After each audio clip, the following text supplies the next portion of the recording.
Let's get on with the big story of the day. The Supreme Court will today be pronouncing its verdict on the plea to stay on the use of electoral bonds. The Apex Court had rejected Centre's appeal to let it continue using the funding system till the end of Lok Sabha elections 2019. A three-judge bench led by Chief Justice of India Ranjan Gogoi will give its verdict on a petition filed by the NGO Association of Democratic Reforms. The Centre and the Election Commission had taken contrary stands on the issue. The government wants to maintain anonymity of the donors of electoral bonds, while the election watchdog is batting for revealing the names of the donors for transparency. RTI reports suggest that over 1,000 crore rupees received by parties through electoral bonds in just than 2 months have happened so far, and a major hike in the political funding through bonds compared to last year has also happened. Now, a report by NGO Association for Democratic Reforms shows that BJP leads in funding through electorals in 2017 and 2018.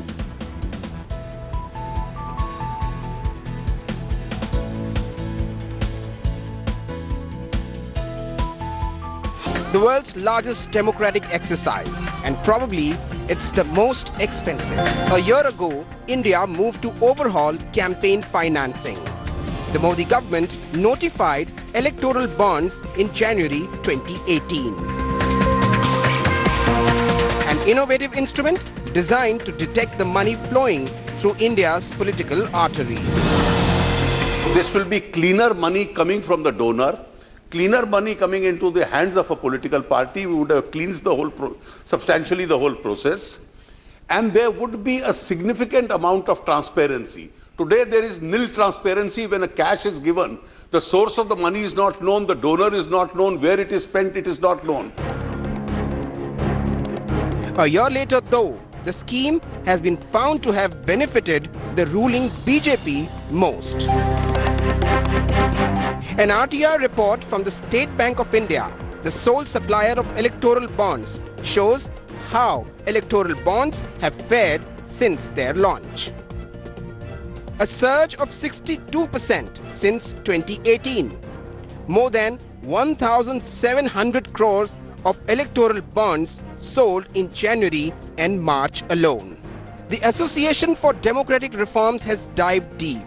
It found financing through electoral bonds is skewed heavily in favor of national parties. Among them, the BJP walked away with the lion's share. It received 210 out of 215 crore raised through electoral bonds.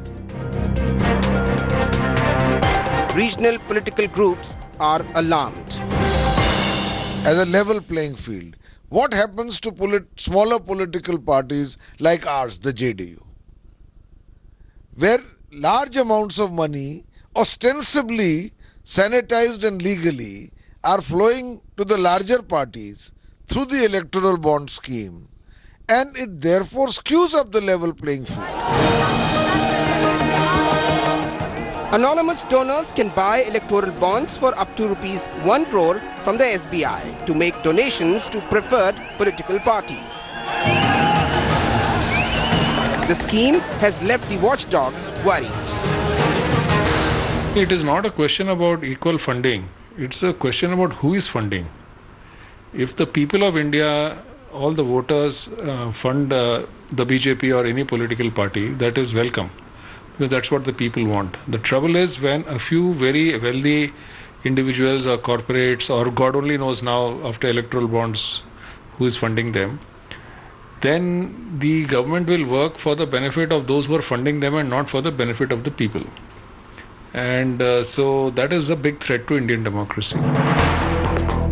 The Association for Democratic Reforms has challenged the electoral bond system in the Supreme Court. The Election Commission has also expressed reservations about this form of political funding. The experts say it is part of a well-thought-out strategies by the parties in power to fill their coffers. So as our netas set out to their political battlefields, eyes will also be on the Supreme Court, which takes up this matter. With Pankaj Khelkar in Pune, this is Anand Patel in New Delhi for India Today. And finally, there is some action against the Namo TV as the model code of conduct is in place. The Election Commission has now barred Namo TV from airing any content that has not been pre-certified by the panel mandated to authorize political ads. The poll panel also directed Namo TV to remove all political publicity contents being displayed without pre-certification. The EC said that the content being displayed on Namo TV has no certification by the Media Certification and Monitoring Committee of the panel, and the action now comes after the Congress filed a complaint with the poll panel about the channel disturbing the level playing field. The 24-hour channel has been promoting and airing speeches of Prime Minister Narendra Modi, and it has been on air since March 31st across multiple private DTH networks.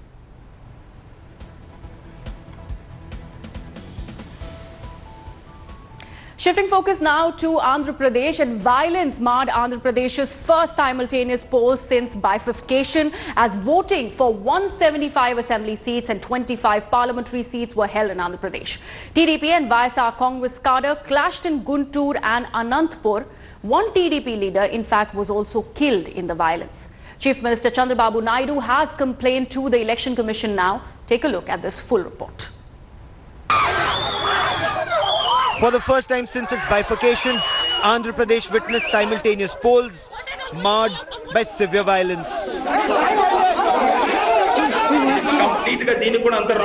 From damaging EVMs to vandalizing poll booths, Telugu Desam and YSR Congress workers clashed in many parts of the state, with the most violent protests reported from Guntur. TDP leader Chinta Bhaskar Reddy was killed in the Anantapur clashes. The TDP, which blamed YSR Congress for the murder, has filed a complaint with the Election Commission. Telugu Desam Party leader, one Mr. Bhaskar Reddy, I think he is involved in the election activities, and YCP Gundas and Rowdies, they attacked him and they murdered brutally the Bhaskar Reddy. In Anantapur, the candidate of Pawan Kalyan's Jan Sena was caught on camera smashing EVMs in a fit of rage.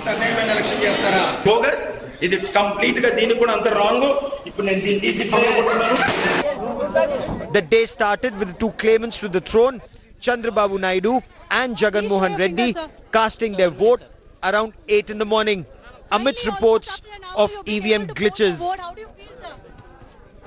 How do you feel, sir, after casting the vote? There has been a 1 hour delay. Well, at least it's happened. I am feeling very proud. I have done my duty. What is a fundamental right? Naidu has written to the Election Commission seeking repolling in areas where voting couldn't start till 9:30 in the morning due to EVM malfunction. There's just one question in every voter's head in this particular state at this point of time. Under circumstances like this, how on earth can a voter expect the elections to be free and fair? Reporting from Vijayawada for India Today, this is Akash Koluru with video journalist Satish. Preparations picked up for the second phase of polls which happen on the 18th of April. In fact, both the Prime Minister and the Congress President Rahul Gandhi are heading to Tamil Nadu now. Prime Minister Narendra Modi is scheduled to stay overnight in Madurai, and the next day he will be addressing a rally for OPS's son in Theni, while Rahul Gandhi will visit Tamil Nadu today. The Congress President is scheduled to address rallies in Krishnagiri, Salem, Theni and Madurai. The Congress President is also likely to release the Tamil version of the Congress Party's manifesto. In fact, Tamil Nadu goes for polls in a single phase on April 18th. Rahul Gandhi will address a meeting in support of EVK S. Elangovan, and the Congress candidate contesting from Theni Lok Sabha constituency will be with him there, and he is also now scheduled to address rallies in Krishnagiri, Salem and Madurai. And in Tamil Nadu, the Congress is in alliance with the DMK, while the BJP is in alliance with the AIADMK.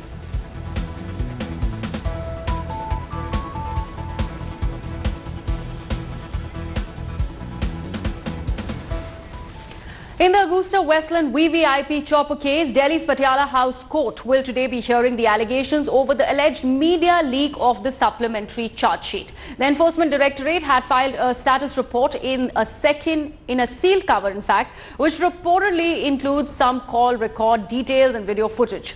The agency also opposed Christian Michel's plea that he had not named anybody in connection with the deal during investigation by the Enforcement Directorate. Now, this comes after the ED made some sensational disclosures in the Agusta Westland case. The ED had named senior Congress leader Ahmed Patel in the charge sheet against Michel, who is the key accused in the Agusta Westland VVIP chopper scam.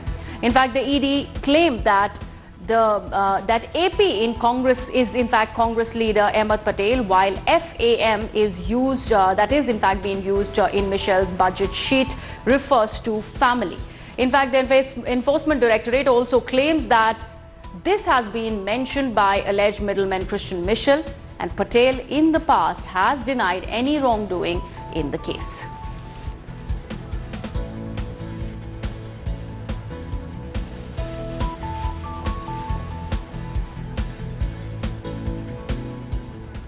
Shifting focus now. Do you know that every green flag is not a Pakistani flag? You know the internet is abuzz with a lot of activity when it comes to flags vis-a-vis the Pakistani flag. Now it seems that what people believe are Pakistani flags are actually not. And this time trolls are slamming the BJP for waving some green flags at a political rally in Kashmir. But our fact-check team found out that a single picture doesn't necessarily tell the whole truth. Take a look. Were Pakistani flags waved out at a BJP rally in Kashmir? Well, there's a post that has gone viral on social media, and it shows how Pakistani flags were found with the BJP flags. Basically, this was a flag with a white star and a crescent amongst the other BJP flags that were seen. Many Facebook users have put out this post, and one post even reads that look at these Pakistani flags alongside the BJP flags. The Facebook post was posted on 7th April and shared more than 500 times. On the same day, another user posted the same picture with almost the same claim. India Today's anti-fake news war room has found out that this post is absolutely misleading. This post has been taken from a 10-year-old rally, which is a joint rally of BJP and Shiv Sena that took place in Malegaon in Maharashtra. And these flags that you see are not Pakistani flags, but religious flags associated with Islam. In our investigation, we found out that the viral picture was used several times by various bloggers. One blogger used this viral picture in 2010. The blog claimed that the picture is of a Shiv Sena BJP rally in Malegaon during the 2009 parliamentary election campaign. With this clue, we looked for news reports related to the image.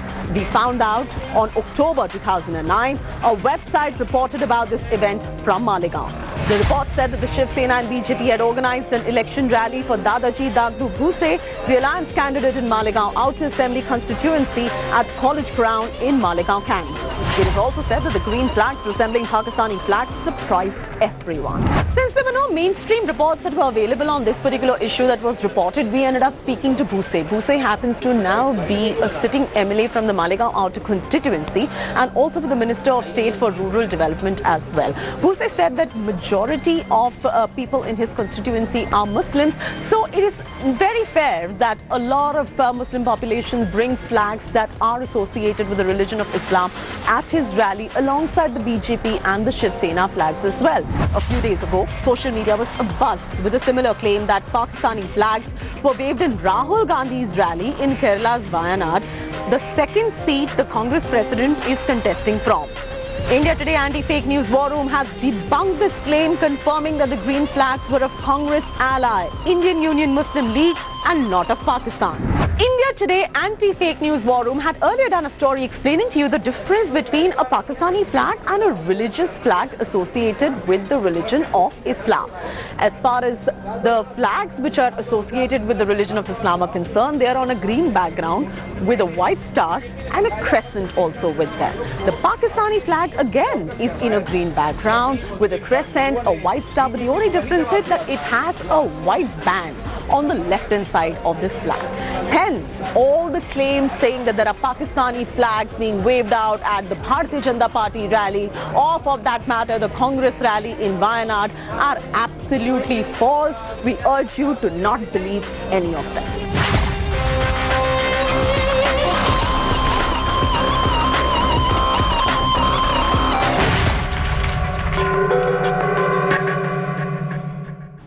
Thanks for watching the video. For more such news and updates, please like, share and subscribe to India Today. Also check out our other great videos from our channel. We know you will love to.